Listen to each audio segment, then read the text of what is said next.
ਸਤਿ ਸ਼੍ਰੀ ਅਕਾਲ ਜੀ ਸਾਰਿਆਂ ਨੂੰ।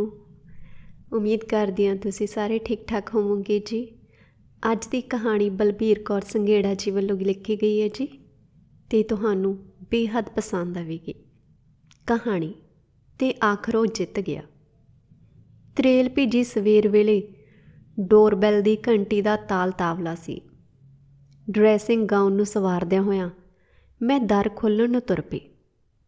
ਦਰ ਦੇ ਸ਼ੀਸ਼ੇ 'ਚੋਂ ਇੱਕ ਆਕਾਰ ਜਿਹਾ ਨਜ਼ਰ ਆਇਆ, ਪਰ ਪਛਾਤਾ ਨਹੀਂ ਸੀ ਜਾ ਰਿਹਾ। ਬੂਹਾ ਖੋਲ੍ਹਿਆ, ਅੱਗੇ ਕੁਲਦੀਪ ਖੜ੍ਹਾ ਸੀ, ਸਿਰ ਨੀਵਾਂ ਕਰੀ। ਸਮੀਨਾ ਮੇਰੇ ਮਗਰ ਭੱਜੀ ਆਈ। ਉਹ ਅੱਧੇ ਦਿਨ ਕਾਲਜ ਜਾਣ ਲਈ ਤਿਆਰ ਸੀ। ਉਹ ਮੇਰੇ ਵੱਲ ਘੂਰੀ ਜਿਹੀ ਵੱਟ ਕੇ ਤੱਕਦੀ ਆ ਅਤੇ ਫਿਰ ਸਿਰ ਘੁਮਾ ਕੇ ਦੂਜੇ ਬੰਨੇ ਦਰ 'ਤੇ ਖੜ੍ਹੇ ਆਪਣੇ ਡੈਡੀ ਵੱਲ। ਉਹਦੀ ਨਜ਼ਰ ਘੁੰਮਦੀ ਹੋਈ ਮੇਰੇ 'ਤੇ ਆਣ ਟਿਕੀ। ਧੀ ਨਾਲ ਨਜ਼ਰ ਮਿਲਾਉਣ ਦਾ ਜੇਰਾ ਮੈਥੋਂ ਨਹੀਂ ਸੀ ਪੈ ਰਿਹਾ। ਉਹ ਮੇਰੇ ਵੱਲ ਤੱਕਦੀ ਹੋਈ ਬਿਨਾਂ ਬੋਲੇ ਮੂੰਹ ਨੂੰ ਵਟਾ ਜਿਹਾ ਦਿੰਦੀ ਹੋਈ ਧੜਮ ਧੜਮ ਪੌੜੀਆਂ ਚੜ੍ਹ ਗਈ। ਉਹਦੇ ਪਲੈਟਫਾਰਮ ਸੈਂਡਲ ਮੇਰੇ ਸਿਰ ਵਿੱਚ ਠੱਕ ਠੱਕ ਕਰਕੇ ਵੱਜਦੇ ਸੀ। ਮੈਂ ਝੂਠੀ ਜਿਹੀ ਹੋਈ ਖੜ੍ਹੀ ਸੀ, ਬਾਹਰ ਦਰ 'ਤੇ ਖੜ੍ਹੇ ਆਪਣੇ ਆਦਮੀ ਨੂੰ ਤੱਕਦੀ ਅਤੇ ਮਨ ਅੰਦਰ ਜਿਵੇਂ ਕਿਸੇ ਡਰ ਦਾ ਤੌਖਲਾ ਜਿਹਾ ਹੋਵੇ। ਮੈਨੂੰ ਆਪਣੀ ਹੋਂਦ ਮਿੱਟੀ ਵਿੱਚ ਧੱਸਦੀ ਜਾਪੀ ਸੀ। ਮੇਰੀ ਜ਼ੁਬਾਨ ਨੂੰ ਜਿੰਦਰਾ ਜਿਹਾ ਲੱਗ ਗਿਆ। ਕੱਚੀਆਂ ਤਰੇਲੀਆਂ ਨੂੰ ਮੈਂ ਆਪਣੇ ਆਪ ਤੋਂ ਲੁਕਾਉਂਦੀ ਹਾਂ। ਨਜ਼ਰ ਪੌੜੀਆਂ ਚੜ੍ਹ ਜਾਂਦੀ ਧੀ ਦਾ ਪਿੱਛਾ ਕਰਦੀਆਂ ਨੇ, ਫਿਰ ਮੁੜ ਕੇ ਘਰ ਦੇ ਅੰਦਰ ਵੱਲ ਨੂੰ ਘੁੰਮ ਜਾਂਦੀ ਆ। ਅੰਦਰੋਂ ਦੂਸਰੀ ਆਵਾਜ਼ ਮੇਰੇ ਪੁੱਤ ਜੇਸਨ ਦੀ ਮੇਰੇ ਕੰਨਾਂ 'ਚ ਪੈਂਦੀ ਆ। ਕੌਣ ਹੈ ਮੋਮ? ਕਿਹਨੇ ਡੋਰਬੈਲ ਕੀਤੀ ਆ? Who is it this early? ਸਵਾਲਾਂ ਦੀ ਪੁਛਾੜ ਮੇਰੇ ਕੰਨਾਂ 'ਚ ਢੋਲ ਵਜਾ ਰਹੀ ਹੋਵੇ। ਦਿਸ ਅਰਲੀ? ਪੂਰੇ 10 ਵੱਜਣ ਵਾਲੇ ਨੇ। ਦੁਪਹਿਰ ਸਿਰ 'ਤੇ ਆ। ਮਸਾਂ ਮੇਰੇ ਮੂੰਹੋਂ ਨਿਕਲਦਾ, ਕੋਈ ਨਹੀਂ, ਤੁਹਾਡੇ ਡੈਡ ਨੇ। ਇਹ ਆਖਦਿਆਂ ਹੋਏ ਜਿਵੇਂ ਮੈਂ ਆਪਣਾ ਆਪ ਲੁਕਾਉਣ ਦੀ ਕੋਸ਼ਿਸ਼ ਕਰਦੀ ਹਾਂ, ਪਰ ਮਹਿਸੂਸ ਹੁੰਦਾ ਜਿਵੇਂ ਮੇਰਾ ਮੂੰਹ ਅੰਦਰੋਂ ਸੁੱਕ ਗਿਆ ਹੋਵੇ। ਆਵਾਜ਼ ਮਰੀ ਜਿਹੀ ਨਿਕਲੀ ਹੋਵੇ।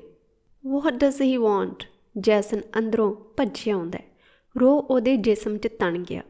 ਭਾਵਾਂ ਦਾ ਤਣਾਅ ਸਾਫ਼ ਨਜ਼ਰ ਆ ਰਿਹਾ। ਮੈਂ ਦੋ ਪੁੜਾਂ ਵਿਚਾਲੇ ਜਿਵੇਂ ਪਿਸੀ ਜਾ ਰਹੀ ਹਾਂ। This man is not our father. ਇਸ ਨੂੰ ਕਹੋ ਇੱਥੋਂ ਚਲਿਆ ਜਾਵੇ। ਮੈਂ ਇਹਦੀ ਸ਼ਕਲ ਵੀ ਨਹੀਂ ਦੇਖਣੀ ਮੰਗਦਾ। ਮੇਰੀ ਨਜ਼ਰ ਧਰਤੀ 'ਚ ਗੱਡੀ ਹੋਈ ਆ। ਮੁੰਡੇ ਦੇ ਇਸ ਵਿਵਹਾਰ ਨਾਲ ਮੇਰੇ ਅੰਦਰਲਾ ਗੁੱਸਾ ਅੰਦਰ ਹੀ ਦਰਿਆ ਦੀ ਤਰ੍ਹਾਂ ਵਗ ਰਿਹਾ ਸੀ। ਸੋਚਦੀ ਹਾਂ ਕਿ ਦਰ 'ਤੇ ਆਏ ਬੰਦੇ ਨੂੰ ਕਿਵੇਂ ਆਖਦੇ ਹਾਂ। ਆਖਰ ਉਹਦੇ ਘਰ ਆਉਣ ਦੇ ਕਾਰਨ ਦਾ ਪਤਾ ਵੀ ਲੱਗਣਾ ਚਾਹੀਦਾ। ਇਸ ਦਰ ਦੀ ਕਿਵੇਂ ਇਸ ਨੂੰ ਲੋੜ ਜਾਪੀ ਆ, ਫਿਰ ਉਹ ਵੀ ਵਰ੍ਹਿਆਂ ਤੋਂ ਬਾਅਦ।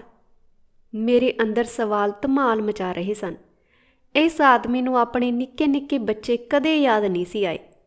ਅੱਜ ਜਵਾਨ ਹੋਇਆਂ 'ਤੇ ਕੀ ਲੋੜ ਪੈ ਗਈ? ਮੇਰੀ ਚੁੱਪ ਦੇਖ ਕੇ ਮੁੰਡਾ ਮੇਰੇ ਵੱਲ ਕੌੜੀ ਜਿਹੀ ਅੱਖ ਨਾਲ ਝਾਕਦਾ।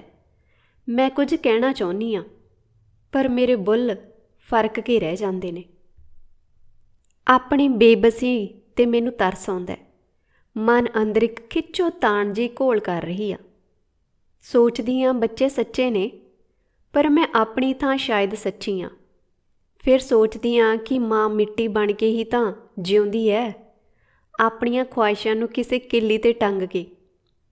ਹਰ ਪਲ ਉਹ ਆਪਣੇ ਬੱਚਿਆਂ ਦੀਆਂ ਭਾਵਨਾਵਾਂ ਨੂੰ ਪਹਿਲ ਦਿੰਦੀ ਆ। ਮੈਂ ਵੀ ਤਾਂ ਇਹੋ ਕੀਤਾ ਸੀ। ਕੁਲਦੀਪ ਨਾਲ ਜੁੜਿਆ ਅਣਜੁੜਿਆ ਰਿਸ਼ਤਾ ਕਈ ਵਰ੍ਹੇ ਧਰਿੱਕ ਹੁੰਦਾ ਰਿਹਾ। ਫਿਰ ਮੈਂ ਵੀ ਰੁੱਖ ਨੂੰ ਪ੍ਰੂਨ ਕਰ ਦਿੰਦੀ ਸੀ, ਛਾਂਗ ਦਈਦਾ। ਇਸ ਤਰ੍ਹਾਂ ਛਾਂਗ ਦਿੱਤਾ ਸੀ, ਸ਼ਾਇਦ ਇਹ ਵੀ ਗਲਤ ਹੈ। ਸਿਰਫ ਛਾਂਗ ਨਹੀਂ, ਮੈਂ ਤਾਂ ਵੱਢ ਦਿੱਤਾ ਸੀ। ਸ਼ਾਇਦ ਮੈਨੂੰ ਕਰਨਾ ਵੀ ਇਹੋ ਚਾਹੀਦਾ ਸੀ। ਦੋ ਪੁੜਾਂ ਵਿਚਾਲੇ ਪਿਸ ਕੇ ਕੋਈ ਕਿਵੇਂ ਜੀਵੇ? ਬੱਚੇ ਨਿੱਕੇ ਸੀ, ਉਹਨਾਂ ਦੀ ਸੁਰੱਖਿਆ ਮੇਰੀ ਜ਼ਿੰਮੇਵਾਰੀ ਸੀ। ਮੈਂ ਉਸੇ ਨੂੰ ਪਹਿਲ ਦਿੱਤੀ।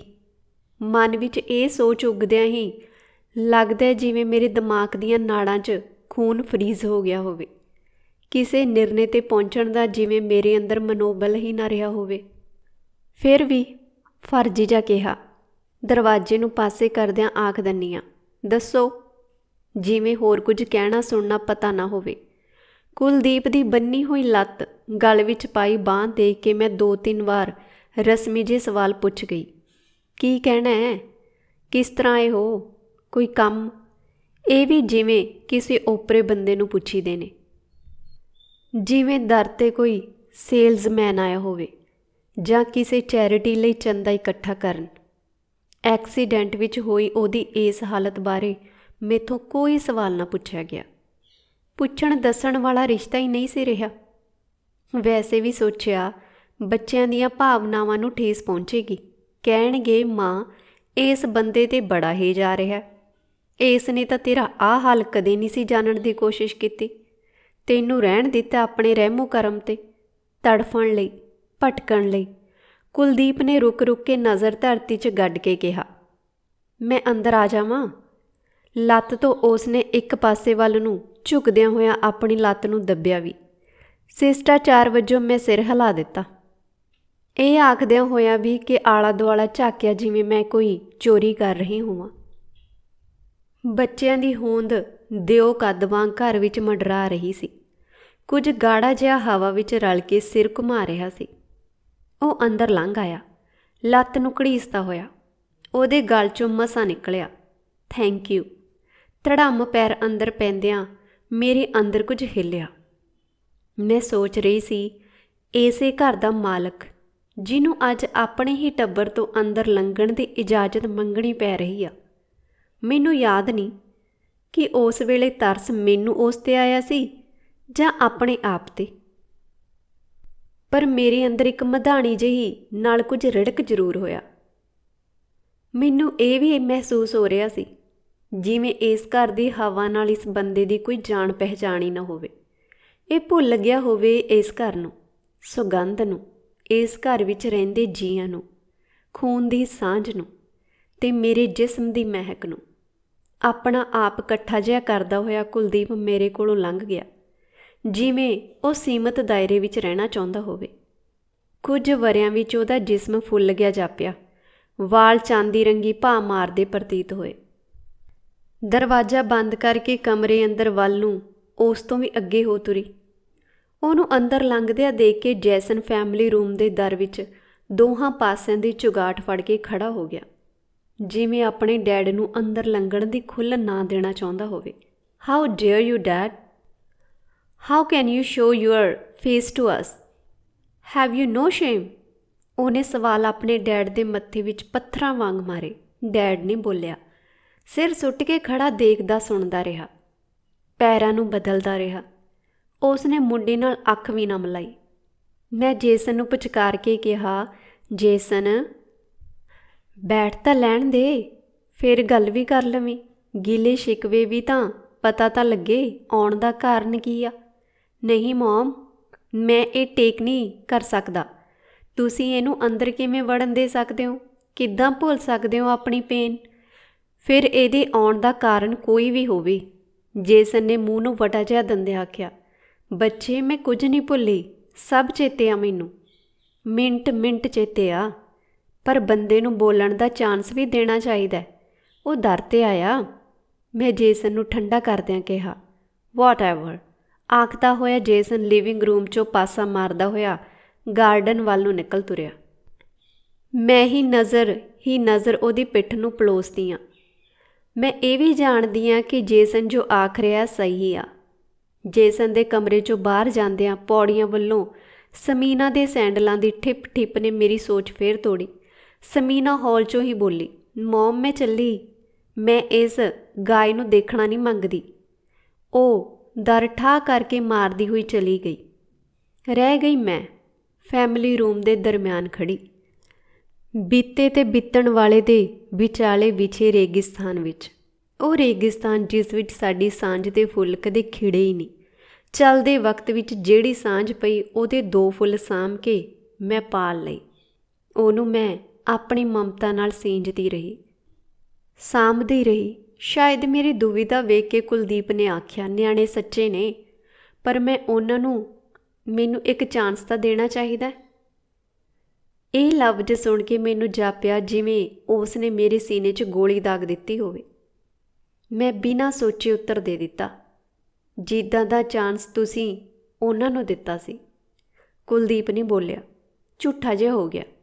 ਆਲਾ ਦੁਆਲਾ ਦੇਖਦਾ ਹੋਇਆ ਸੋਫੇ ਦੇ ਇੱਕ ਨੁੱਕਰੇ 'ਤੇ ਬੈਠ ਗਿਆ। ਸੋਟੀ ਨੂੰ ਸੋਫੇ ਦੇ ਦੂਜੇ ਬੰਨੇ ਖੜੀ ਕਰ ਦਿੱਤੀ। ਮੈਨੂੰ ਸਮਝ ਨਹੀਂ ਸੀ ਆ ਰਹੀ ਕਿ ਮੈਂ ਇਸ ਬੰਦੇ ਨਾਲ ਕਿਵੇਂ ਰਿਐਕਟ ਕਰਾਂ, ਕੀ ਗੱਲ ਛੇੜਾਂ, ਕਿਸ ਵਿਸ਼ੇ 'ਤੇ ਛੇੜਾਂ। ਜ਼ਿੰਦਗੀ 'ਚ ਬੱਚਿਆਂ ਤੋਂ ਬਿਨਾਂ ਕੁਝ ਵੀ ਸਾਡਾ ਸਾਂਝਾ ਨਹੀਂ ਸੀ, ਉਹ ਵੀ ਖੂਨ ਦਾ ਰਿਸ਼ਤਾ। ਉਸ ਰਿਸ਼ਤੇ ਵਿੱਚ ਵੀ ਇਸ ਨੇ ਬੱਚਿਆਂ ਨੂੰ ਮੇਰੀ ਕੁੱਖ 'ਚ ਬੀਜ ਪਾਉਣ ਤੋਂ ਬਿਨਾਂ ਹੋਰ ਕੋਈ ਯੋਗਦਾਨ ਨਹੀਂ ਸੀ ਪਾਇਆ। ਬੱਚੇ ਕਿਸ ਤਰ੍ਹਾਂ ਪਲੇ, ਵੱਡੇ ਹੋਏ, ਪੜ੍ਹੇ, ਜਾਂ ਉਹਨਾਂ ਨੂੰ ਬਾਪ ਦੇ ਪਿਆਰ ਦੀ ਤਲਬ ਹੋਈ ਜਾਂ ਨਹੀਂ, ਇਹਨੂੰ ਕੋਈ ਨਹੀਂ ਸੀ ਪਤਾ। ਉਹਨਾਂ ਦੀਆਂ ਰੀਝਾਂ, ਖੁਆਇਸ਼ਾਂ, ਚਾਹਤਾਂ ਬਾਰੇ ਇਸ ਨੂੰ ਕੋਈ ਗਿਆਨ ਨਹੀਂ। ਇਹ ਤਾਂ ਘਰ ਰਿਹਾ ਹੀ ਨਹੀਂ। ਜੇਕਰ ਰਹਿੰਦਾ ਵੀ ਸੀ ਤਾਂ ਸਪੇਅਰ ਰੂਮ ਵਿੱਚ ਰਾਤ ਕੱਟ ਕੇ ਚਲਿਆ ਜਾਂਦਾ ਸੀ। ਮੈਂ ਢੱਕਦੀ ਰਹਿੰਦੀ ਇਹਦੇ ਕਾਰਨਾਮੇ। ਮੈਨੂੰ ਉਹ ਦਿਨ ਵੀ ਚੰਗੀ ਤਰ੍ਹਾਂ ਚੇਤੇ ਆ। ਜੇਸਨ 6-7 ਕੁ ਵਰ੍ਹਿਆਂ ਦਾ ਸੀ। ਕੁਲਦੀਪ ਦਾ ਦੋਸਤ, ਇੱਕ ਗੋਰਾ ਦੋਸਤ, ਸਾਡੇ ਘਰ 2 ਦਿਨ ਰਹਿਣ ਆ ਗਿਆ। ਕਈ ਦੋਸਤ ਪਹਿਲਾਂ ਵੀ ਰਹਿਣ ਆ ਜਾਂਦੇ ਸਨ। ਕੁਲਦੀਪ ਦੀ ਮੰਮੀ ਜੀ ਉਹਨਾਂ ਨੂੰ ਆਪਣੇ ਪੁੱਤ ਵਾਂਗ ਪਿਆਰ ਦੀ ਦੁਲਾਰਦੀ ਸੀ। ਉਹ ਇੰਡੀਅਨ ਮੁੰਡੇ ਹੁੰਦੇ ਸਨ। ਇਹ ਪਹਿਲੀ ਵਾਰ ਸੀ ਜਦੋਂ ਕੋਈ ਗੋਰਾ ਸਾਡੇ ਘਰ ਰਹਿਣ ਆਇਆ। ਕੁਲਦੀਪ ਨੂੰ ਭਾਵੇਂ ਬੱਚਿਆਂ ਨਾਲ ਬਹੁਤਾ ਲਗਾਅ ਤਾਂ ਨਹੀਂ ਸੀ, ਪਰ ਜੇਸ਼ਨ ਦੇ ਮਨ ਦੀ ਤਲਬ ਆਪਣੇ ਬਾਪ ਲਈ ਹਮੇਸ਼ਾ ਬਹਿਬਲ ਹੋਈ ਰਹਿੰਦੀ ਸੀ। ਉਹ ਕੁਲਦੀਪ ਨਾਲ ਗਾਰਡਨ ਵਿੱਚ ਫੁੱਟਬਾਲ ਖੇਡਣਾ ਚਾਹੁੰਦਾ, ਬਾਹਰ ਜਾਣਾ ਚਾਹੁੰਦਾ, ਮੂਵੀ ਦੇਖਣੀ ਚਾਹੁੰਦਾ, ਪਰ ਕੁਲਦੀਪ ਆਪਣੀਆਂ ਸੋਚਾਂ 'ਚ ਹੀ ਰਹਿੰਦਾ। ਇਹਦੀ ਦੁਨੀਆ ਹੀ ਵੱਖਰੀ ਸੀ, ਕਿਸੇ ਨਾਲ ਇਹਦੀ ਸਾਂਝ ਨਹੀਂ ਸੀ। ਇਹ ਆਪਣੇ ਬੀਤੇ ਬਚਪਨ 'ਚੋਂ ਨਿਕਲਦਾ ਹੀ ਨਹੀਂ ਸੀ। ਹਰ ਵੇਲੇ ਆਪਣੇ ਬਚਪਨ ਦੀਆਂ ਐਸੀਆਂ ਯਾਦਾਂ ਦੇ ਮਕਾਨ ਲੈ ਕੇ ਬੈਠਾ ਰਹਿੰਦਾ ਜਿਨ੍ਹਾਂ ਦਾ ਉੱਤਰ ਜਾਂ ਹੱਲ ਕਿਸੇ ਕੋਲ ਨਹੀਂ ਸੀ। ਕੱਲਾ ਪੁੱਤ ਸੀ। ਕਹਿੰਦੇ ਨੇ ਕੁਲਦੀਪ ਦੇ ਡੈਡ ਬਹੁਤ ਸਿਆਣੇ ਤੇ ਸਮਝਦਾਰ ਬੰਦੇ ਸਨ, ਮਿਹਨਤੀ, ਸਿਰੜੀ ਇਨਸਾਨ ਸਨ, ਪਰ ਮਾਂ ਆਪਣੀਆਂ ਹੀ ਚਲਾਕੀਆਂ 'ਤੇ ਰਹਿੰਦੀ ਸੀ। ਇਹਦੀ ਮਾਂ ਨੇ ਪਿਛਲੀ ਜ਼ਮੀਨ ਖਾਤਰ ਸਾਰੇ ਟੱਬਰ ਨੂੰ ਆਪੋ ਵਿੱਚ ਤੋੜ ਦਿੱਤਾ।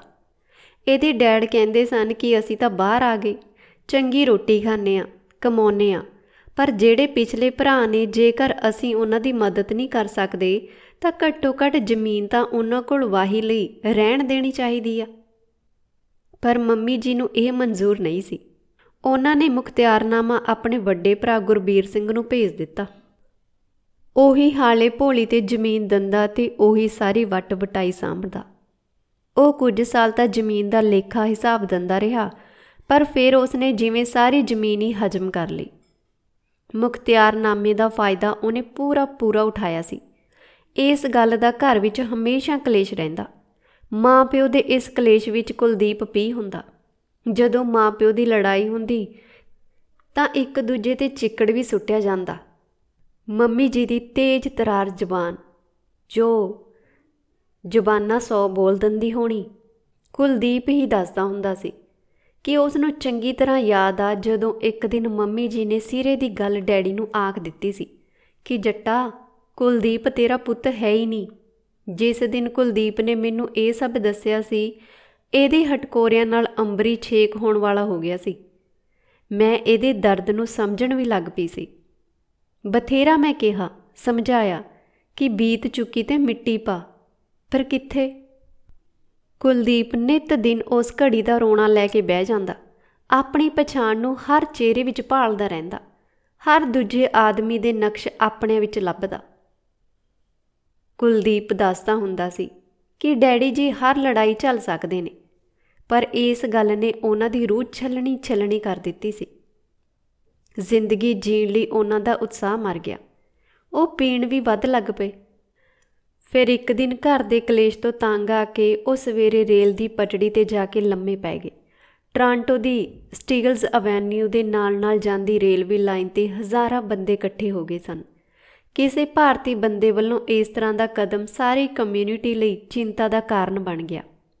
ਕੁਲਦੀਪ ਕਹਿੰਦਾ ਸੀ ਕਿ ਮੰਮੀ ਜੀ ਨੂੰ ਇਸ ਝਟਕੇ ਦਾ ਬਹੁਤਾ ਫਰਕ ਨਹੀਂ ਸੀ ਪਿਆ।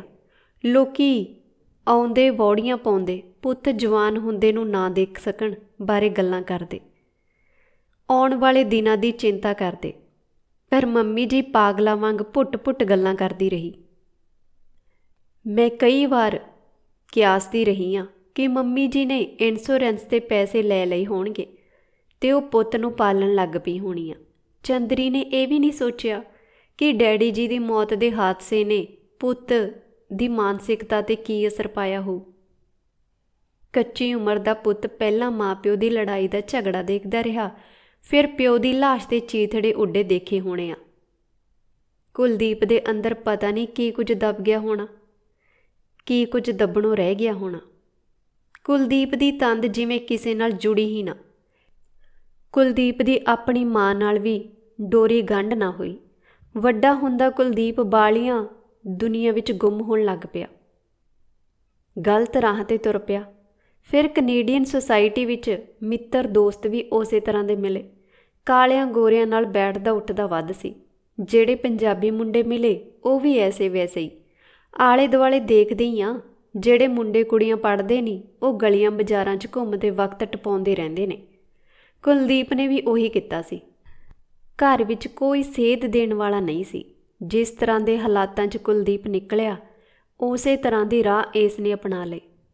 ਬਾਹਰਲੇ ਪ੍ਰਭਾਵਾਂ ਹੇਠ ਕੁਲਦੀਪ ਸਿਗਰਟਾਂ ਸ਼ਰਾਬ ਪੀਣ ਲੱਗ ਪਿਆ।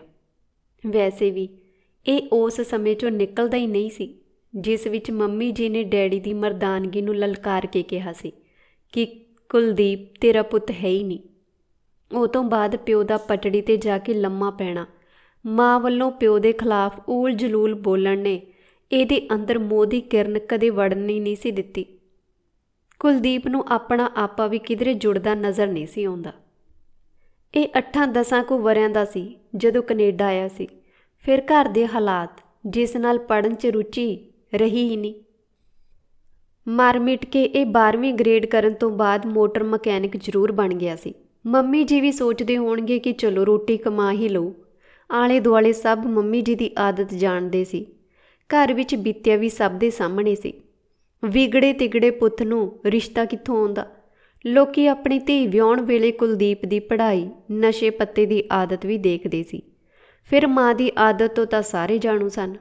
ਇੰਡੀਆ ਗੇੜਾ ਮਾਰਨ ਜਾਣ ਦੇ ਬਹਾਨੇ ਮੰਮੀ ਜੀ ਕੁਲਦੀਪ ਨੂੰ ਇੰਡੀਆ ਆਪਣੇ ਨਾਲ ਲੈ ਤੁਰੀ। ਉਹਦੇ ਅਨਪੜ੍ਹ ਉੱਜੜ ਪੁੱਤ ਨਾਲ ਹੋਰ ਕਿਸ ਨੇ ਵਿਆਹ ਕਰਾਉਣਾ ਸੀ। ਇੰਡੀਆ ਵਿੱਚ ਕਿਸੇ ਲੋੜਵੰਦ ਨੇ ਉਹਦੇ ਪੁੱਤ ਨੂੰ ਰਿਸ਼ਤਾ ਕਰ ਹੀ ਦੇਣਾ ਸੀ। ਮੇਰਾ ਬਾਪ ਵੀ ਤਾਂ ਲੋੜਵੰਦ ਸੀ। ਧੀਆਂ ਦੀ ਧਾੜ ਉਹਦੇ ਦਰ ਬੈਠੀ ਸੀ। ਮੈਂ ਉਹਨਾਂ ਦਿਨਾਂ ਵਿੱਚ ਇਮਤਿਹਾਨ ਦੇ ਕੇ ਵਿਹਲੀ ਹੋਈ ਸੀ। 5 ਭੈਣਾਂ 'ਚੋਂ ਗਬਲੀ। ਪਿਓ ਸਿਰ ਵਾਧੂ ਭਾਰ। ਸਾਡਾ ਭਰਾ ਕੋਈ ਨਹੀਂ ਸੀ।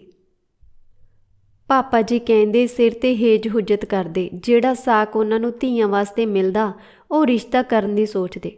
ਜਿਸ ਦਿਨ ਮੇਰੀ ਭੂਆ ਮੇਰੇ ਰਿਸ਼ਤੇ ਬਾਰੇ ਗੱਲ ਕਰਨ ਆਈ ਸੀ ਉਸ ਦਿਨ ਮੇਰੀ ਸੱਸ ਵੀ ਨਾਲ ਸੀ। ਕਹਿਣ ਲੱਗੀ ਤੁਹਾਡੀ ਧੀ ਨੂੰ ਕਦੇ ਦੁਖੀ ਹੋਣ ਦਿਆ ਤਾਂ ਮੇਰਾ ਨਾਮ ਹਰਜੀਤ ਕੌਰ ਨਹੀਂ। ਮੁੰਡਾ ਮੇਰਾ ਘਰਾਂ ਦਾ ਮਾਲਕ ਆ। ਪੈਸਾ ਧੇਲਾ ਪੈਰਾਂ 'ਚ ਰੁਲਦਾ। ਬਸ ਜੀ ਸਾਨੂੰ ਤਾਂ ਕੁੜੀ ਚਾਹੀਦੀ ਆ ਜਿਹੜੀ ਟੱਬਰ 'ਚ ਰਲ ਮਿਚ ਜਾਵੇ। ਮੈਨੂੰ ਬਾਅਦ ਵਿੱਚ ਪਤਾ ਲੱਗਿਆ ਕਿ ਰੁਲਣ ਵਾਲਾ ਪੈਸਾ ਧੇਲਾ ਤਾਂ ਮੇਰੇ ਸਹੁਰੇ ਦੇ ਜੀਵਨ ਬੀਮੇ ਦਾ ਸੀ, ਜਿਹਦੇ ਸਿਰ 'ਤੇ ਮੇਰੀ ਸੱਸ ਉਡਾਰੀਆਂ ਭਰਦੀ ਸੀ। ਮੇਰੇ ਪਾਪਾ ਜੀ ਮੇਰੀ ਸੱਸ ਦੀਆਂ ਗੱਲਾਂ 'ਚ ਆ ਗਏ। ਸ਼ਾਇਦ ਕੈਨੇਡਾ ਦੇ ਨਾਮ ਨੂੰ ਮੇਰੀਆਂ ਛੋਟੀਆਂ ਭੈਣਾਂ ਦੀਆਂ ਡੋਲੀਆਂ ਵੀ ਕੈਨੇਡਾ ਨੂੰ ਤੁਰਦੀਆਂ ਨਜ਼ਰ ਆ ਰਹੀਆਂ ਹੋਣਗੀਆਂ। ਮੈਨੂੰ ਵੀ ਕਿਹੜਾ ਪਤਾ ਸੀ ਕਿ ਜ਼ਿੰਦਗੀ ਕੀ ਚੀਜ਼ ਹੁੰਦੀ ਆ। ਚਾਅ 'ਚ ਮੈਂ ਵੀ ਤੁਰ ਪਈ ਇਹਦੇ ਨਾਲ। ਸੋਚਿਆ ਮੈਂ ਕੈਨੇਡਾ ਪਹੁੰਚ ਕੇ ਆਪਣੇ ਟੱਬਰ ਨੂੰ ਮੰਗਵਾ ਲਵਾਂਗੀ। ਮੇਰੇ ਮਾਂ-ਬਾਪ ਮੇਰੀਆਂ ਭੈਣਾਂ ਸੌਖੀਆਂ ਹੋ ਜਾਣਗੀਆਂ। ਕੈਨੇਡਾ ਪਹੁੰਚ ਕੇ ਜੋ ਹਕੀਕਤ ਮੇਰੇ ਸਾਹਮਣੇ ਆਈ ਉਸ ਨਾਲ ਮੇਰਾ ਸਿਰ ਭੌਂ ਗਿਆ। ਮੇਰੀ ਸੱਸ ਨੂੰ ਵੀ ਆਪਣੇ ਪੁੱਤ ਦੀ ਅਸਲੀ ਹਕੀਕਤ ਉਹਨਾਂ ਦਿਨਾਂ ਵਿੱਚ ਪਤਾ ਨਹੀਂ ਸੀ। ਉਹਨੇ ਸੋਚਿਆ ਕਿ ਵਿਗੜਿਆ ਤਿਗੜਿਆ ਪੁੱਤ ਵਿਆਹ ਹੋ ਕੇ ਠੀਕ ਹੋ ਜਾਊਗਾ। ਅੱਗੇ ਤੋਂ ਕੁੱਲ ਵੀ ਤੁਰਦੀ ਹੋ ਜੂ। ਕੁੱਲ ਤਾਂ ਚੰਦਰੀ ਦੀ ਬਚ ਗਈ। ਮੇਰਾ ਜੇਸਨ ਪੈਦਾ ਹੋ ਗਿਆ। ਪਰ ਮੈਂ ਪੂਰੀ ਉਮਰ ਲਈ ਸ਼ਰਾਪੀ ਗਈ। ਨਾ ਘਰ ਦੀ ਰਹੀ ਨਾ ਘਾਟ ਦੀ। ਕਈ ਵਾਰੀ ਮੈਂ ਇਹਦੀ ਹੋਣੀ 'ਤੇ ਵੀ ਪਰਦੇ ਪਾਉਂਦੀ ਰਹੀ। ਇਹਨੂੰ ਲੱਗੀਆਂ ਅਲਾਮਤਾਂ ਨੂੰ ਕੱਜਦੀ ਰਹੀ। ਸ਼ਰਾਬ, ਡਰੱਗ ਇਹਦੀ ਕਮਜ਼ੋਰੀ ਬਣੇ ਹੋਈ ਸੀ। ਜਿਸ ਪੈਸੇ ਦਾ ਮਾਂ ਮਾਣ ਕਰਦੀ ਸੀ ਉਹ ਦਿਨਾਂ ਵਿੱਚ ਕੁਲਦੀਪ ਨੇ ਉਡਾ ਦਿੱਤਾ ਸੀ। ਮੈਂ ਸੰਗ ਸਰਫਾ ਕਰਦੀ ਹੋਈ ਘਰ ਨੂੰ ਸਮੇਟਦੀ ਰਹੀ। ਸੱਸ ਨਾਲ ਵੀ ਕਦੀ ਲੜਦੀ। ਪੁੱਤ ਦੀਆਂ ਕਰਤੂਤਾਂ ਦਿਨੋਂ ਦਿਨ ਦੇਖ ਕੇ ਉਹਦੀ ਵੀ ਬੋਲਤੀ ਬੰਦ ਹੋ ਗਈ ਸੀ। ਮੇਰੇ ਵਿਆਹ ਵੇਲੇ ਮੇਰੀ ਸੱਸ ਨੇ ਜਿਹੜੀਆਂ ਸਿਫਤਾਂ ਦੇ ਪੁੱਲ ਮੇਰੇ ਮਾਂ-ਬਾਪ ਕੋਲ ਬੰਨੇ ਸੀ ਉਹ ਦਿਨਾਂ ਵਿੱਚ ਹੀ ਰੇਤ ਦੀ ਢੇਰੀ ਵਾਂਗ ਢਹਿ ਗਏ। ਮੇਰੇ ਨਾਲ ਕੁਲਦੀਪ ਦੀ ਜਿਵੇਂ ਰਾਸ ਮਿਲੀ ਹੀ ਨਾ ਉਹਨਾਂ ਦਿਨਾਂ ਵਿੱਚ ਕੁਲਦੀਪ ਆਪਣੇ ਮਿੱਤਰਾਂ ਦੋਸਤਾਂ ਵਿੱਚ ਵੱਧ ਬੈਠਦਾ ਉੱਠਦਾ, ਸਿਗਰਟ ਸ਼ਰਾਬ ਪੀਂਦਾ ਤੇ ਡਰੱਗਾਂ ਨੂੰ ਹੱਥ ਮਾਰਦਾ। ਮੈਂ ਇਹਦੀ ਲੋੜ ਕਦੇ ਬਣੀ ਹੀ ਨਹੀਂ। ਇਹ ਜਦੋਂ ਜੀ ਕਰਦਾ ਮੈਨੂੰ ਗੁੰਨਦਾ ਮਧੋਲਦਾ ਤੇ ਤੁਰ ਜਾਂਦਾ। ਜੇਕਰ ਮੈਂ ਕੁਝ ਪੁੱਛਦੀ ਦੱਸਦੀ ਤਾਂ ਤਾੜ ਕਰਦਾ, ਥੱਪੜ ਮੇਰੇ ਮੂੰਹ 'ਤੇ ਵੱਜਦਾ। ਸ਼ਰਾਬ ਡਰੱਗਾਂ ਦੇ ਆਸਰੇ ਹੇਠ ਇਹਨੇ ਮੈਨੂੰ ਕਈ ਵੇਰਾ ਕੁੱਟਿਆ। ਬੀਬੀਆਂ ਨੂੰਹਾਂ ਧੀਆਂ ਵਾਂਗ ਹਰ ਹਿੱਲੇ ਆਪਣੇ ਜਿਸਮ 'ਤੇ ਪਏ ਨੀਲਾਂ ਨੂੰ ਮੈਂ ਲੁਕਾਉਂਦੀ ਰਹੀ। ਕੁਲਦੀਪ ਦੀ ਸੁਰਤ ਬੇਸੁਰਤੀ ਵਿੱਚ ਇਹਨੇ ਮੰਮੀ ਜੀ 'ਤੇ ਵੀ ਹੱਥ ਚੁੱਕਿਆ। ਪਹਿਲੇ ਦਿਨਾਂ ਵਿੱਚ ਮੰਮੀ ਜੀ ਕਿੱਦਾਂ ਦੀ ਸੀ ਮੈਨੂੰ ਨਹੀਂ ਸੀ ਪਤਾ। ਮੈਨੂੰ ਉਹੀ ਪਤਾ ਸੀ ਜੋ ਕੁਲਦੀਪ ਨੇ ਮੈਨੂੰ ਦੱਸਿਆ ਸੀ। ਪਰ ਮੇਰੇ ਵਿਆਹ ਤੋਂ ਬਾਅਦ ਮੰਮੀ ਜੀ ਘਰ ਸਾਂਭਣ ਲੱਗ ਪਈ। ਘਰ ਦੀ ਕਿਸੇ ਗੱਲ ਦਾ ਬਾਹਰ ਧੂੰਆਂ ਨਾ ਕੱਢਦੀ।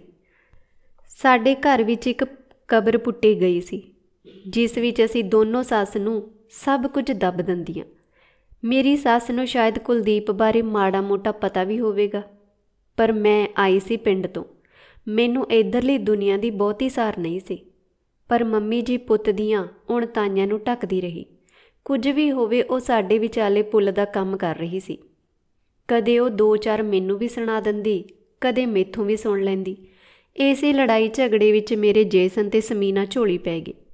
7-8 ਸਾਲ ਸਾਡੇ ਇਸੇ ਤਰ੍ਹਾਂ ਦੇ ਨਿਕਲੇ। ਕੁਲਦੀਪ ਆਪਣੇ ਮਿੱਤਰ ਬੇਲੀਆਂ 'ਚ ਰੁੱਝਾ ਰਹਿੰਦਾ ਅਤੇ ਮੈਂ ਬੱਚੇ ਸਾਂਭਣ ਪਾਲਣ ਵਿੱਚ।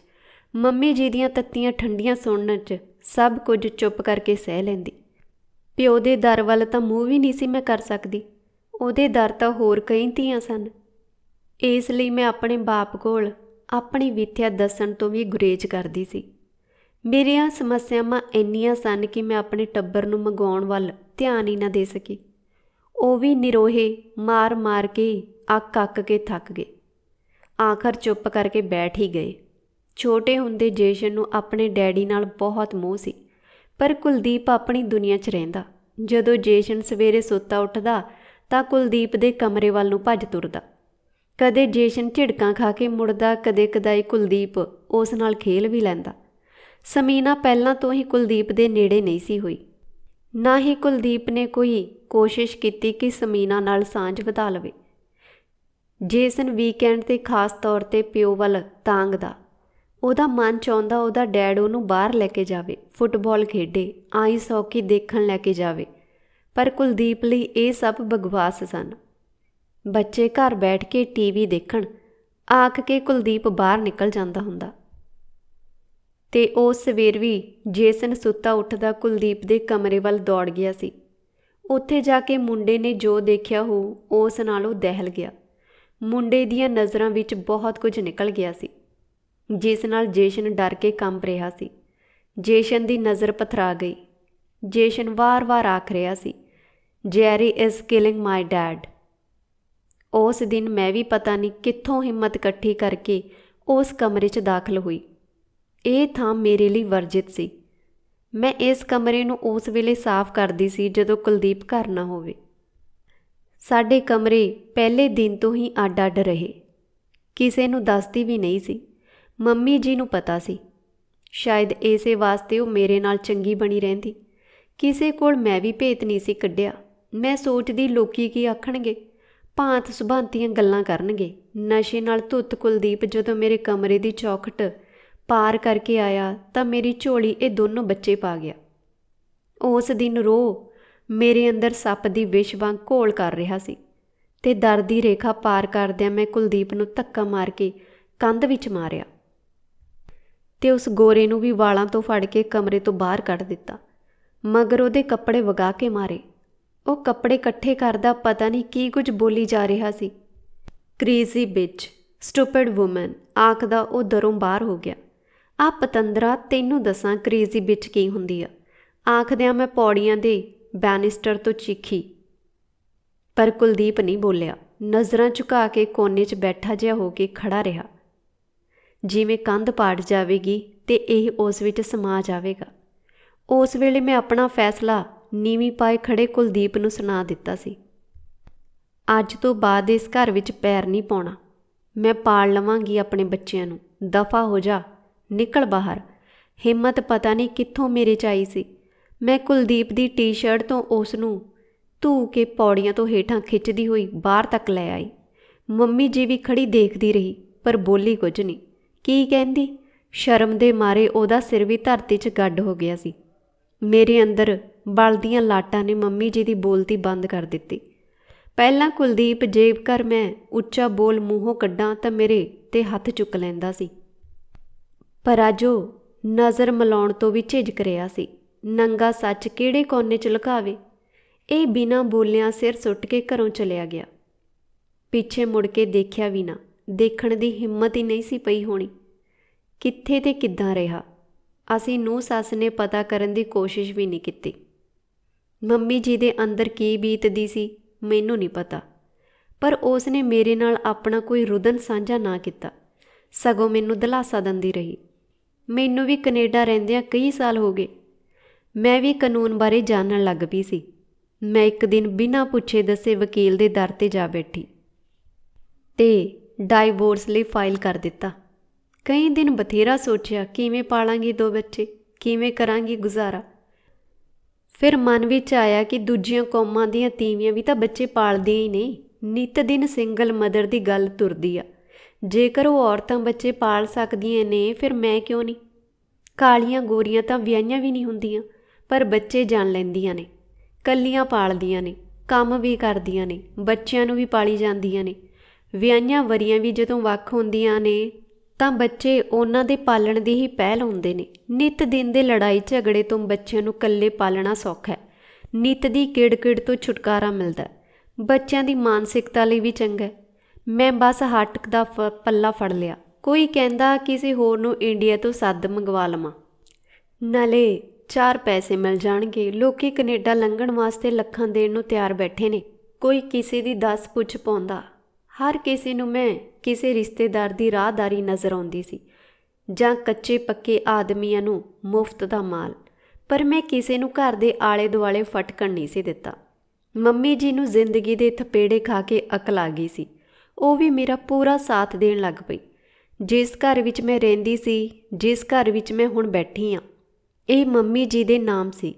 ਡੈਡੀ ਜੀ ਦੇ ਤੁਰਨ ਮਗਰੋਂ ਪੈਸਾ ਧੇਲਾ, ਘਰ, ਸਭ ਕੁਝ ਮੰਮੀ ਜੀ ਦੇ ਨਾਮ ਹੋ ਗਏ ਸਨ। ਘਰ ਦੀ ਮੌਰਗੇਜ, ਇੰਸ਼ੋਰੈਂਸ ਵੀ ਕਰਾਈ ਹੋਈ ਸੀ। ਡੈਡੀ ਜੀ ਤੋਂ ਬਾਅਦ ਇੰਸ਼ੋਰੈਂਸ ਦੀ ਮੌਰਗੇਜ ਖਤਮ ਕਰ ਦਿੱਤੀ। ਪਹਿਲਾਂ ਕੰਪਨੀ ਨੇ ਬਥੇਰੀਆਂ ਟੋਚਰਾਂ ਕੀਤੀਆਂ ਕਿ ਬੰਦੇ ਦਾ ਮਾਨਸਿਕ ਸੰਤੁਲਨ ਠੀਕ ਨਹੀਂ ਸੀ ਤੇ ਤੁਸੀਂ ਸਾਨੂੰ ਇਸ ਬਾਰੇ ਦੱਸਿਆ ਨਹੀਂ। ਪਰ ਮੰਮੀ ਜੀ ਨੇ ਵੀ ਚੰਗਾ ਵਕੀਲ ਕੀਤਾ ਹੋਇਆ ਸੀ, ਜਿਹਨੇ ਇੰਸ਼ੋਰੈਂਸ ਵੱਲੋਂ ਸਾਰੇ ਪੈਸੇ ਦਵਾ ਕੇ ਸਾਹ ਲਿਆ। ਫੀਸ ਉਸ ਨੇ ਮੋਟੀ ਲੈ ਲਈ। ਮੌਰਗੇਜ ਖਤਮ ਹੋ ਗਈ ਸੀ। ਮੰਮੀ ਜੀ ਦੇ ਸਿਰ ਹੋਰ ਵੀ ਕੋਈ ਕਰਜ਼ਾ ਨਹੀਂ ਸੀ ਰਿਹਾ।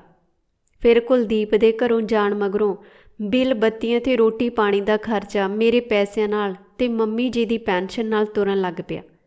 ਮੰਮੀ ਜੀ ਨੇ ਸੋਚ ਵਿਚਾਰ ਕਰਕੇ ਘਰ ਬੱਚਿਆਂ ਦੇ ਨਾਮ ਲਵਾ ਦਿੱਤਾ ਸੀ ਤੇ ਮੈਨੂੰ ਦੇਖਭਾਲ ਲਈ ਜਦੋਂ ਤੱਕ ਉਹ ਬਾਲਗ ਹੋਣਗੇ ਜ਼ਿੰਮੇਵਾਰ ਬਣਾ ਦਿੱਤਾ।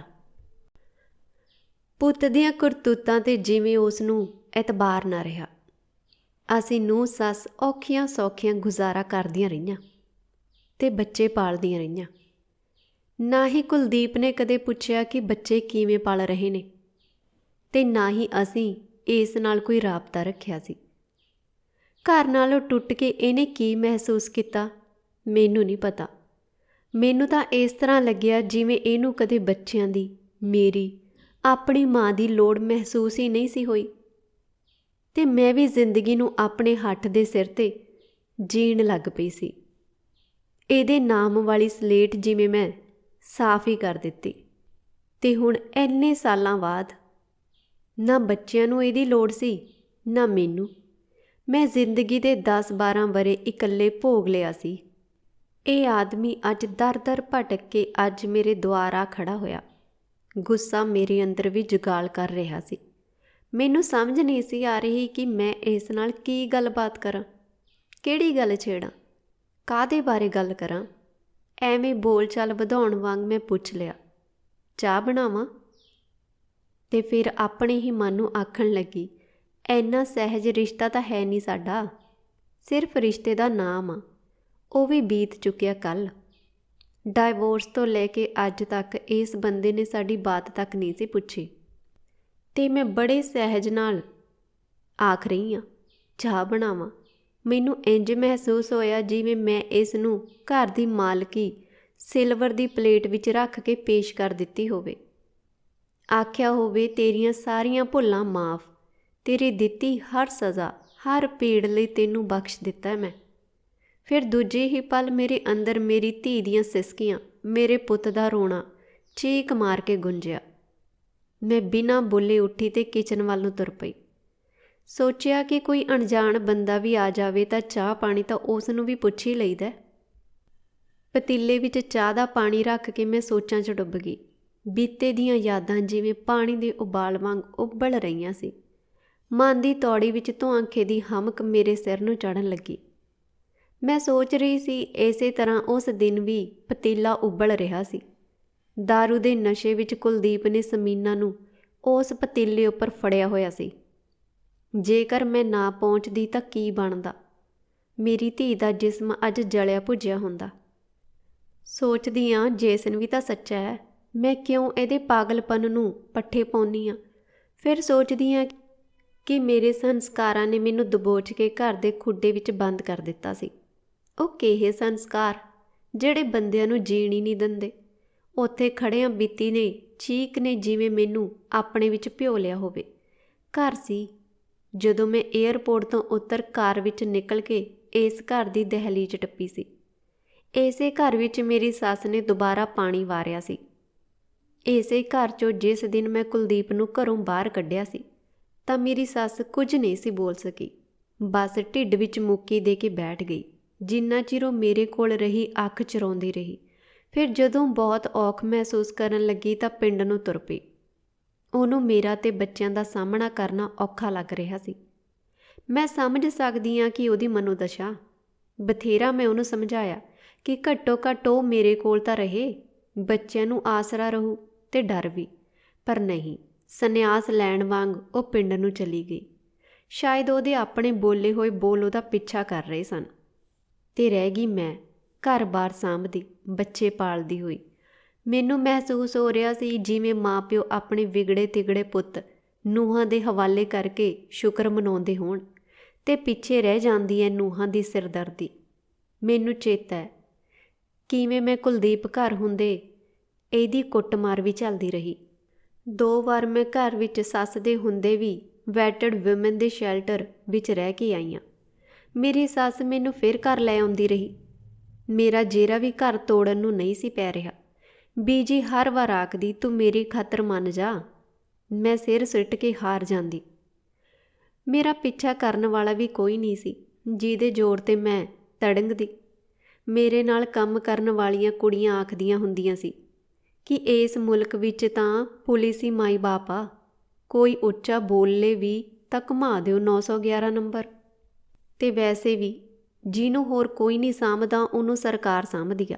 ਪਰ ਮੇਰਾ ਜਿਗਰਾ ਨਾ ਪੈਂਦਾ। ਮੈਂ ਲੰਮੀ ਸੋਚਦੀ, ਪੂਰੀ ਉਮਰ ਹਿਸਾਬ ਲਾਉਂਦੀ, ਆਪਣੇ ਧੀ ਪੁੱਤ ਬਾਰੇ ਸੋਚਦੀ। ਇਸ ਵਾਸਤੇ ਮੈਂ ਕੁਲਦੀਪ ਨੂੰ ਵੀ ਹਰ ਇੱਕ ਦੀ ਨਜ਼ਰ ਤੋਂ ਬਚਾਈ ਜਾਂਦੀ ਰਹੀ। ਸੋਚਦੀ ਸੀ ਕਿ ਸ਼ਾਇਦ ਕਿਸੇ ਦਿਨ ਸਭ ਠੀਕ ਹੋ ਜੂ, ਇਹ ਸੁਧਰ ਜੂਗਾ। ਕੁਲਦੀਪ ਨੇ ਕੋਈ ਪੈਸਾ ਧੇਲਾ ਕਿਸੇ ਅਕਾਊਂਟ ਵਿੱਚ ਨਹੀਂ ਸੀ ਰਹਿਣ ਦਿੱਤਾ। ਸਭ ਹਜਮ ਕਰ ਗਿਆ। ਕਈ ਰਿਸ਼ਤੇਦਾਰ ਵੀ ਇਹਨੂੰ ਸਮਝਾ ਕੇ ਥੱਕ ਚੁੱਕੇ ਸੀ, ਪਰ ਇਹਦੇ ਦਿਮਾਗ ਵਿੱਚ ਕੁਝ ਨਹੀਂ ਸੀ ਪੈਂਦਾ। ਗੰਦੀ ਬੋਲੀ 'ਚ ਸਿਆਣਿਆਂ ਬਿਆਣਿਆਂ ਦੀ ਵੀ ਲਾਪਾ ਕਰ ਦਿੰਦਾ ਸੀ। ਉਸ ਵੇਲੇ ਮੰਮੀ ਜੀ ਆਪਣਾ ਮੂੰਹ ਢੱਕਦੀ ਸੀ।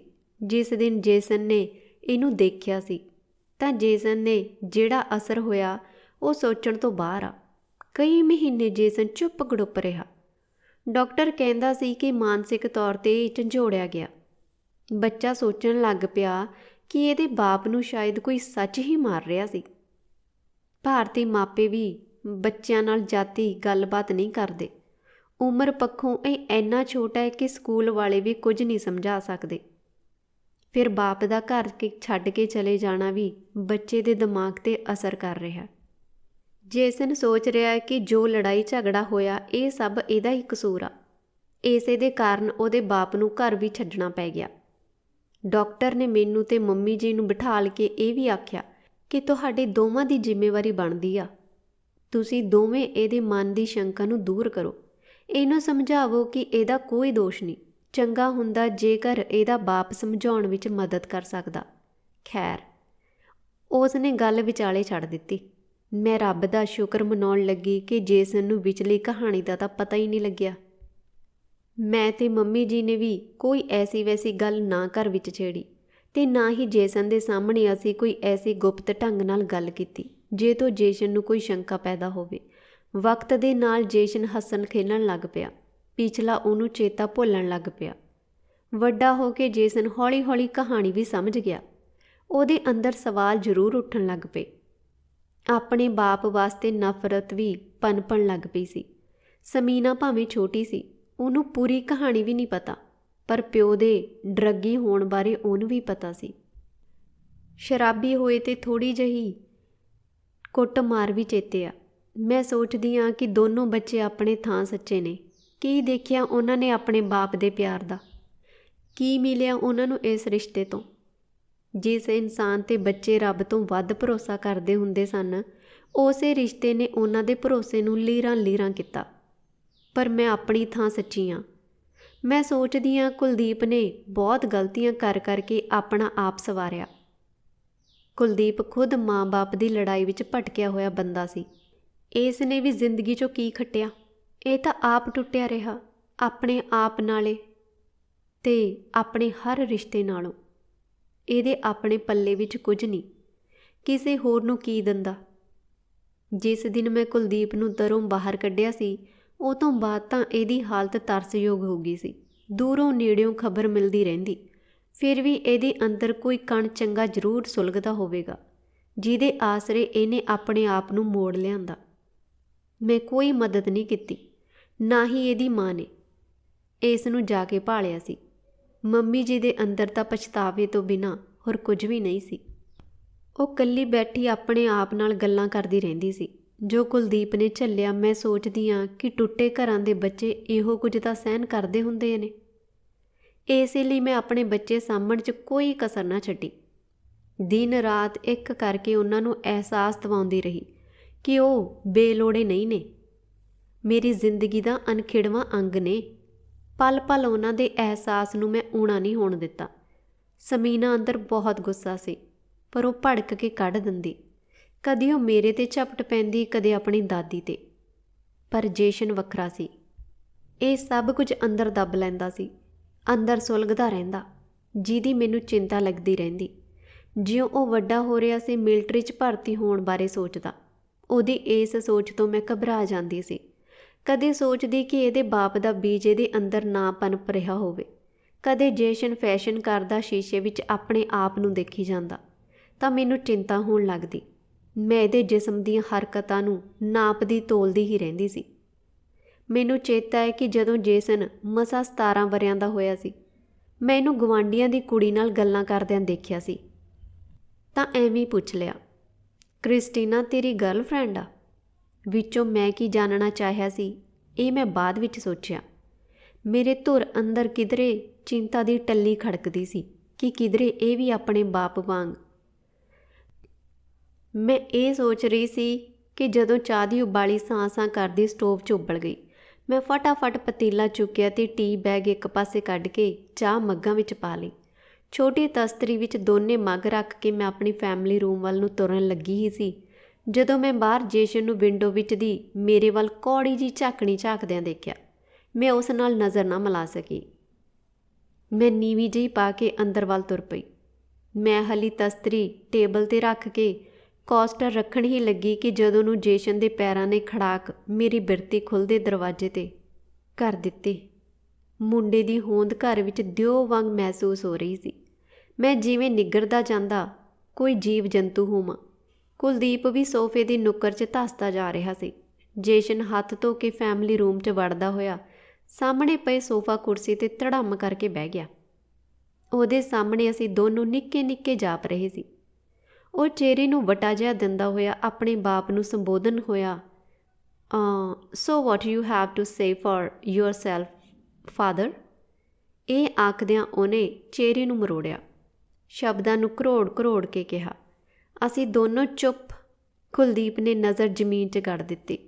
ਮੈਂ ਵੇਲੇ ਦੀ ਨਜ਼ਾਕਤ ਨੂੰ ਤਾੜਦਿਆਂ ਹੋਇਆ ਗੱਲ ਬਦਲੀ, ਜੇਸਨ ਪੁੱਤ ਕਿੱਦਾਂ ਦੀ ਗੱਲ ਕਰਦਾ? ਚਾਹ ਪੀ ਲੈਣ ਦੇ, ਫਿਰ ਗੱਲ ਕਰ ਲਵੀਂ। ਜੇਸ਼ਨ ਮੇਰੇ ਵੱਲ ਠਹਿਰੀ ਵੱਟ ਕੇ ਝਾਕਿਆ। ਮੌਮ, ਇਹ ਮੇਰਾ ਘਰ ਆ, ਮੈਂ ਜਿੱਦਾਂ ਜੀ ਚਾਹੇ ਗੱਲ ਕਰਾਂ। ਜੇਸ਼ਨ ਦੇ ਸ਼ਬਦ ਮੇਰੇ ਸੀਨੇ 'ਚ ਠਾਹ ਕਰਕੇ ਵੱਜੇ। ਇਹ ਮੇਰਾ ਘਰ ਹੈ, ਇਹਦੇ ਅਰਥ ਅੱਜ ਮੈਨੂੰ ਬਦਲੇ ਹੋਏ ਜਾਪੇ। ਇਹ ਠੀਕ ਸੀ ਕਿ ਇਹਦੀ ਦਾਦੀ ਨੇ ਘਰ ਬੱਚਿਆਂ ਦੇ ਨਾਮ ਲਵਾਇਆ ਸੀ, ਮੈਥੋਂ ਬਾਅਦ ਵੀ ਬੱਚਿਆਂ ਨੂੰ ਹੀ ਜਾਣਾ ਸੀ। ਪਰ ਜੇਸ਼ਨ ਨੇ ਸਕਿੰਟ ਵਿੱਚ ਮੈਨੂੰ ਮੇਰੀ ਹੋਂਦ ਇਸ ਘਰ ਵਿੱਚ ਵਾਧੂ ਜਿਹੀ ਮਹਿਸੂਸ ਕਰਵਾ ਦਿੱਤੀ। ਮੈਨੂੰ ਸਕਿੰਟ ਵਿੱਚ ਜਾਪਿਆ ਕਿ ਮੇਰੀ ਇਸ ਘਰ ਵਿੱਚ ਔਕਾਤ ਹੀ ਕੋਈ ਨਹੀਂ। ਮੈਂ ਇਸ ਘਰ ਦੀ ਮਾਲਕਣ ਨਹੀਂ ਹਾਂ। ਕਿਵੇਂ ਕਾਗਜ਼ਾਂ ਵਿੱਚ ਲਿਖੇ ਨਾਮ ਉਹਦੀ ਹੈਸੀਅਤ ਬਣਾਉਣ 'ਤੇ ਭਾਰੂ ਹੋ ਜਾਂਦੇ ਨੇ। ਮੇਰੇ ਮੱਥੇ 'ਤੇ ਤਰੇਲੀਆਂ ਦੇ ਤੁਪਕੇ ਉੱਗ ਆਏ। ਮੇਰੇ ਗਲ ਵਿੱਚ ਇੱਕ ਗੋਲਾ ਜਿਹਾ ਅੜ ਗਿਆ। ਜਿਸ ਆਦਮੀ ਨੂੰ ਮੈਂ ਇਸ ਘਰੋਂ ਕੱਢਿਆ ਸੀ, ਉਸੇ ਦੇ ਸਾਹਮਣੇ ਮੈਂ ਕੱਖੋਂ ਹੌਲੀ ਹੋ ਗਈ। ਮੇਰੇ ਪੁੱਤ ਨੇ ਵੀ ਮੇਰੀ ਹੋਂਦ ਦੀਆਂ ਧੱਜੀਆਂ ਇੱਕ ਪਲ ਵਿੱਚ ਉਡਾ ਦਿੱਤੀਆਂ। ਭਾਵੇਂ ਉਹਦਾ ਇਹ ਮਤਲਬ ਨਹੀਂ ਹੋਵੇਗਾ, ਮੇਰੇ ਮਨ ਦਾ ਵਹਿਮ ਵੀ ਹੋ ਸਕਦਾ ਹੈ। ਫਿਰ ਵੀ ਉਸ ਘਰ ਵਿੱਚ ਵਰੇ ਭਰ ਰਹਿੰਦਿਆਂ ਹੋਇਆਂ ਜਿਸ ਆਪਣੱਤ ਨਾਲ ਮੈਂ ਇਹਨੂੰ ਸਾਂਭਦੀ ਰਹੀ ਸੀ, ਲਹੂ ਦਾ ਕਿਣਕਾ ਕਿਣਕਾ ਮਿਹਨਤ ਕਰਕੇ ਇਸ ਵਿੱਚ ਪਾਉਂਦੀ ਰਹੀ ਸੀ, ਉਹ ਪਲ ਵਿੱਚ ਵਿਅਰਥ ਹੋ ਗਿਆ। ਜੇਸ਼ਨ ਮੇਰੇ ਵੱਲ ਤੱਕਦਾ ਹੋਇਆ ਫਿਰ ਬੋਲਿਆ, ਮੇਰੀ ਮਾਂ ਨੇ ਲਹੂ ਪਸੀਨਾ ਇੱਕ ਕਰਕੇ ਸਾਨੂੰ ਪਾਲਿਆ। ਮੈਂ ਨਹੀਂ ਮੰਗਦਾ ਤੂੰ ਡੈਡ ਇਹਦੀ ਲਾਈਫ ਵਿੱਚ ਆ ਕੇ ਉਹਨੂੰ ਸਪੋਇਲ ਕਰੇ। ਸਾਡੀ ਲਾਈਫ 'ਚ ਤੇਰੀ ਕੋਈ ਲੋੜ ਨਹੀਂ। ਭਾਵੇਂ ਜੇਸ਼ਨ ਦੇ ਸ਼ਬਦਾਂ ਨੇ ਮੇਰੇ ਰਿਸ਼ਤੇ ਜ਼ਖਮ 'ਤੇ ਮੱਲਮ ਲਾਈ, ਪਰ ਉਹਦੀ ਆਵਾਜ਼ ਹਵਾ ਵਿੱਚ ਉਸੇ ਤਰ੍ਹਾਂ ਗੂੰਜਦੀ ਮਹਿਸੂਸ ਹੋਈ ਜਿਵੇਂ ਉਹ ਵਾਰ-ਵਾਰ ਆਖ ਰਿਹਾ ਹੋਵੇ, ਇਹ ਮੇਰਾ ਘਰ ਹੈ। ਕੁਲਦੀਪ ਚੁੱਪ ਬੈਠਾ ਰਿਹਾ। ਥੋੜ੍ਹੀ ਦੇਰ ਬਾਅਦ ਬੋਲਿਆ, ਮੇਰੇ ਮਨ ਵਿੱਚ ਕੁਝ ਗੱਲਾਂ ਨੇ।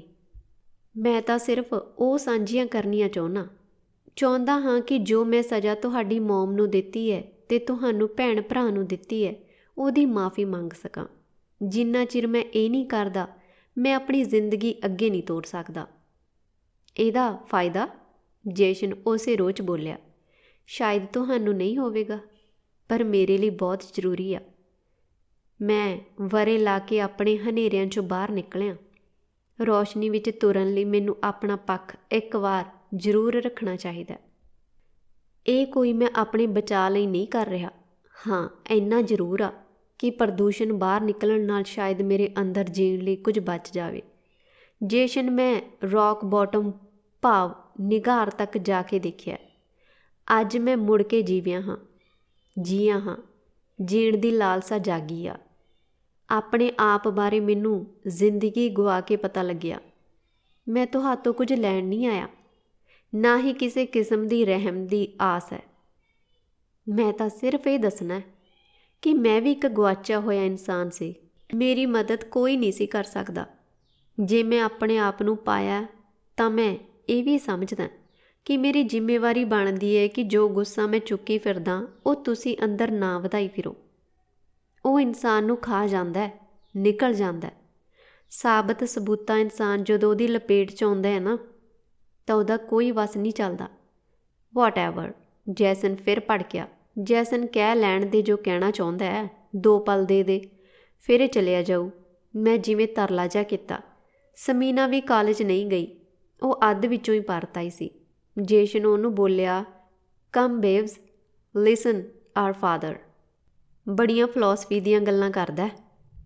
ਫॉर ਮॉम ਸੇਕ। ਸਮੀਨਾ ਨੇ ਵੀ ਮੂੰਹ ਜਿਹਾ ਬਣਾਇਆ। ਉਹ ਜੇਸ਼ਨ ਦੀ ਕੁਰਸੀ ਦੀ ਬਾਂਹ 'ਤੇ ਬੈਠ ਗਈ। ਦੋਹਾਂ ਦੇ ਚਿਹਰੇ ਗੁੱਸੇ ਨਾਲ ਲਾਲ ਭਖਦੇ ਹੋਏ। ਕੁਲਦੀਪ ਨੇ ਆਪਣੀ ਵਿਥਿਆ ਮੁੱਢ ਤੋਂ ਲੈ ਕੇ ਦੱਸਣੀ ਸ਼ੁਰੂ ਕੀਤੀ। ਉਹਨੇ ਕੁਝ ਵੀ ਨਹੀਂ ਲੁਕੋਇਆ।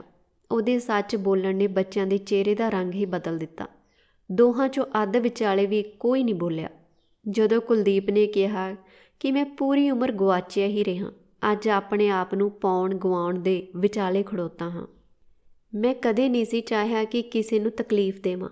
ਜਦੋਂ ਮੈਂ ਆਪਣੇ ਆਪੇ ਵਿੱਚ ਨਹੀਂ ਸੀ, ਮੈਨੂੰ ਪਤਾ ਹੀ ਨਹੀਂ ਸੀ ਮੈਂ ਕੌਣ ਹਾਂ, ਕੌਣ ਮੇਰਾ ਆਪਣਾ ਜੋ ਮੈਂ ਕਰ ਰਿਹਾ, ਸਹੀ ਜਾਂ ਗਲਤ।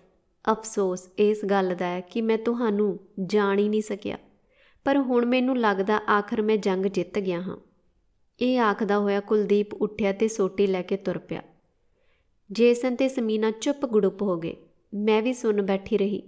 ਬਾਹਰਲਾ ਦਰ ਠਾਹ ਕਰਕੇ ਵੱਜਦਿਆਂ ਸਾਡੀ ਤਿੰਨਾਂ ਦੀ ਸੋਚ ਟੁੱਟੀ। ਕੁਲਦੀਪ ਜਾ ਚੁੱਕਿਆ ਸੀ। ਕਮਰੇ ਦੀ ਹਵਾ ਵਿੱਚ ਠਹਿਰਾਅ ਆ ਚੁੱਕਿਆ ਸੀ।